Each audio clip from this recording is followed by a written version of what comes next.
안녕하세요. 헌터입니다. 오늘 분석해볼 기업은 애플입니다. 이제 과거부터 꾸준하게 우상향하고 있고 특히나 계단식의 성장을 이어오고 있는 상황에서 최근에 다시 한번 또 급등세가 이어지면서 연일 신고가를 경신하고 있는 상황입니다. 이런 상황에서 우리 앞으로도 지금의 상승 흐름 계속해서 이어질 수 있을지 분석을 통해 알아보도록 하겠고요. 자, 이제 보유자분들 대응이 중요하겠습니다. 향후 목표가 어디까지 우리 설정을 가능할지, 그리고 투자 기간은 어떤 식으로 가져가야 되겠으며, 자, 물려 계신 분들은 딱히 없는 구간인 만큼 걱정은 없을 것 같고, 이제 신규 진입 관점에서 지금 들어가기에 괜찮은 구간일지까지 같이 알아보도록 하겠습니다.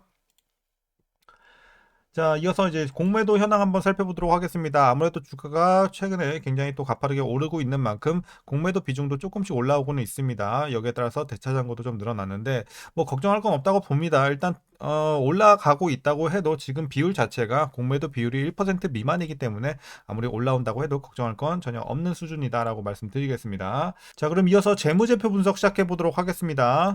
먼저 실적부터 살펴보시게 되면 일단 작년에는 매출이 좀 눌렸어요. 하지만 올해부터 반등이 시작이 되고 내년 후년에도 꾸준한 상승 흐름 이어갈 것으로 보여지고 있어서 상당히 좋아 보입니다.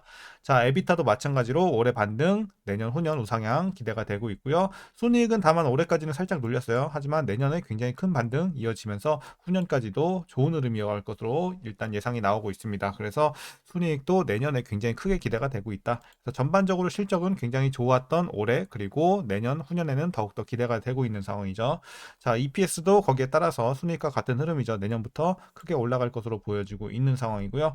자, 이어서 이제 배당 보시게 되면, 자, 배당금은, 자, 이제 과거에는 23센트, 24센트 조금씩 올려주고 있어요. 그래서 최근에는 25센트까지 올라졌고요. 이제 곧 26센트 기록을 할 것으로 보여지고 있습니다. 자, 다만 이제 배당 수익률 면에서는 크진 않아요. 그래서 한 0.4% 정도 기대해 볼 수가 있겠습니다. 그래서 배당은 좀 작지만 조금씩 올라주고 있다 정도로 참고하시면 되겠고, 자, 이어서 이제 부채 비율 살펴보시게 되면 이제 과거에도 높았고 최근에는 500대까지 올라왔어요. 올해는 500대 기록을 했는데 이거 걱정을 하시는 분들도 있어요. 근데 부채 비율이 높으면 안 좋긴 하지만 요 이제 종목 자체는 좀 예외죠. 어쨌든 이 사업 구조상 일어나는 영업 부채로 잡힌 거기 때문에 우리가 걱정할 그런 금융 부채가 아니기 때문에 우리가 신경 쓸 건 없을 것 같습니다. 자, 이어서 이제 ROE 보시게 되면 또 ROE가 엄청난 기업이죠. 과거에도 높았고 이제 세 자릿수, 무려 세 자릿수를 진입한 이후에는 계속해서 유지가 되고 있습니다. 올해도 조금 내려오긴 했지만 157 정도 엄청난 수치 보여주고 있습니다. 돈을 어마어마하게 쓸어 모으고 있는 기업이고요. 자, 이제 마지막으로 현재 PER 40배, 그리고 PBR은 64.5배 나오고 있습니다. 그래서 이제 과거 대비해서 조금 올라오긴 했어요. 자, 이제 다만 이제 수치가 올라왔다고 해서 우리가 고평가로 볼 것이냐? 저는 아직도 저평가라고 보고 있습니다. 지금은 재료 자체도 그렇고 실적도 계속해서 꾸준하게 올라주고 있는 상황이기 때문에 주가가 최근에 좀 올라주긴 했지만 여전히 싸다. 실적 대비, 기업 가치 대비 지금 주가는 싸다라고, 저평가 구간이다라고 말씀드리겠습니다. 자, 그럼 이어서 동사 관련 이슈 한번 살펴보도록 하겠습니다.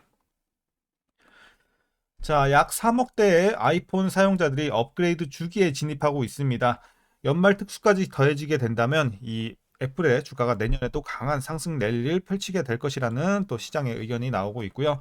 애플이 내년에 약 2억 4천만 대 이상의 아이폰을 판매하면서 역대 최고 판매 기록을 경신할 가능성이 커지고 있습니다. 그리고 애플 인텔리전스 기대감이 고객들의 아이폰 업그레이드 주기를 더욱더 가속화시킬 것으로 분석이 나오고 있어서 이런 것들도 호재로 작용을 하고 있습니다. 자, 이어서 애플이 M5 칩 기반 차세대 아이패드 프로를 내년 가을 한 10월에서 11월 예상을 하고 있네요. 그래서 내년 가을에 출시할 것이라는 전망이 나오고 있습니다. M5 프로세서가 탑재된 이 아이패드 프로는 2025년 하반기 양산에 들어갈 것으로 예상이 되고 있고요. 내년 하반기 애플 사업 모멘텀은 신제품 출시로 인해 상당한 수혜를 받을 것으로 보여지고 있습니다. 이런 점도 긍정적이고요. 이어서 애플이 개발 중인 이 디스플레이 내장형 홈팟이 내년 이 3분기까지 출시되지 않을 것이라는 전망입니다. 아무래도 이제 소프트웨어 개발 문제로 인해서 다시 또 지연이 되고 있는 상황으로 보시면 될 것 같습니다. 그래서 A18 프로세서와 이 6에서 7인치 디스플레이, 그리고 애플 인텔리전스를 지원할 것으로 예상이 되는 이 장치는 당초 올해 출시가 될 것으로 예상이 됐었는데요. 내년 1분기로 연기된 바가 있었죠. 하지만 이 홈팟은 내년 6월에 열리는 애플의 연례 세계 개발자 회의가 끝난 후에나 출시될 것으로 보여지고 있어서 계속해서 좀 지연이 되고 있다. 참고하시면 될 것 같습니다. 자, 한편 애플은 홈팟 외에도 이제 가정 내 스마트 홈 제품을 직접 제어할 수 있도록 설계가 된 이 벽걸이형 스마트 디스플레이를 개발 중에 있습니다. 이 디스플레이가 탑재된 홈팟을 개선하게 되면 이 애플은 스마트 스피커 시장에서 더 나은 경쟁을 할 수가 있게 되고요. 사용자들이 시각 및 청각 구성 요소에서 상호적으로 좀 작용을 할 수 있게 될 전망이니까 기대를 해보면 좋을 것 같습니다. 디스플레이 탑재 홈팟. 자, 그리고 이제 마지막 이슈입니다. 애플의 폴더블 아이폰 출시를 두고 계속해서 엇갈리는 관측이 나오고 있지만 이르면 2026년 말 폴더블 아이폰이 최초 등장할 수 있다는 기대가 나오고 있습니다. 자, 일단 시간은 좀 걸리긴 하겠지만 굉장히 좀 기대감이 최근에 많이 생겨나고 있는데요. 그 이유가 뭐냐면 최근 5년간 가파른 성장세를 보여왔던 이 폴더블 폰 업계가 내년까지 침체기에 빠질 것으로 보여지고 있는 가운데 이제 애플이 폴더블 폰 시장에 진입을 하게 된다면 다시 한번 또 성장세로 돌아설 수 있을 것으로 예상이 되고 있기 때문입니다. 그래서 지금 이제 부진함이 이어지고 있는 상황에서 만약에 애플이 출시를 하게 된다, 다시 한번 또 붐이 일어날 수 있겠다라는 또 시장의 분석이 나오고 있는 만큼 또 향후에 기대를 해 보면 될 것 같습니다. 어쨌든 뭐 내후년이기 때문에 시간은 조금 걸릴 것 같습니다. 자, 최근의 이슈는 이렇게 좀 정리하도록 하겠습니다. 전반적으로 최근에 어쨌든 향후에 어떤 제품에 대한 기대감이라든지 이런 것들이 계속해서 나와주고 있고 업황도 마찬가지고요. 그래서 재료는 상당히 좋은 상황입니다. 자, 이런 상황에서 이제 마지막으로 여러분들 투자 전략 설명드리면서 영상 마무리하도록 하겠습니다.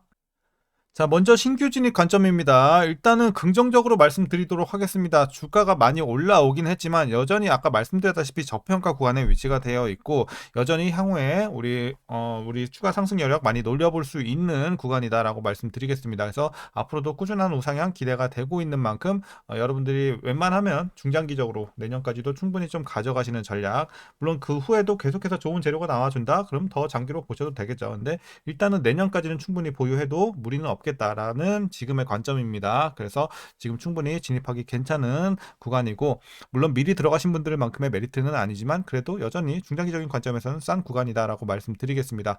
다만 이제 아쉬운 거 딱 하나는 지금 이제 과매수 구간에 진입을 했어요. 그렇기 때문에 일단 조금 조정이 나오는 것을 기다려 봤다가 조정이 나올 때 들어가는 게 조금 더 현명하지 않을까. 뭐 안 나오면 어쩔 수 없는 거겠지만 조정을 조금 더 우리가 조금 기대를 해봤다가 들어가는 게 조금 더 낫겠다. 과매수 구간에 진입을 했습니다. 지금 그렇기 때문에 이렇게 좀 말씀드리도록 하겠습니다.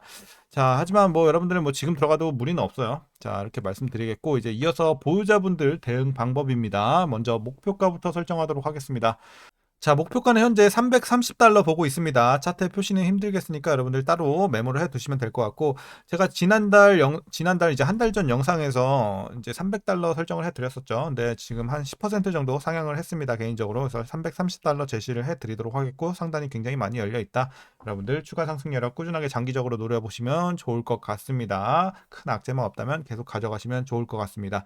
그리고 이제 뭐 물려 계신 분들은 없는 구간이죠. 연일 이제 사상 최고치를 기록하고 있는 만큼 물려 계신 분들에 대한 대응 방법은 필요 없을 것 같습니다. 자, 그래서 오늘 영상은 여기까지고요. 오늘도 시청해 주셔서 감사합니다.